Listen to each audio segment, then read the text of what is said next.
for skin the cat, you're going to use a chin-up bar. This one you really want to make sure that the chin-up bar is securely mounted. If you have a home setup, then double check every time.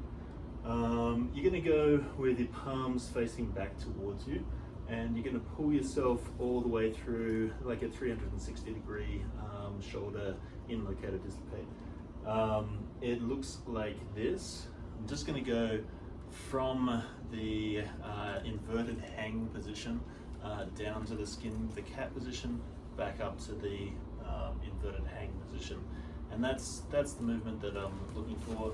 The bit to get from into the inverted hang, you can do that however you like. You can kick, you can pull, you can do whatever to get yourself up there. Have a friend help you out if you need to. But really important to only go down as low through the movement as you can pull yourself back out. Engagement is going to be protracted and depressed through the shoulders, and you're obviously going to get a strong contraction through the bicep. It looks like this.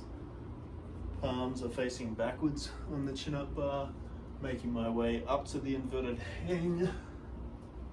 So from here, shoulders are depressed and protracted, coming down as low as you can, and then you need to pull yourself back out, back up to the inverted hang position.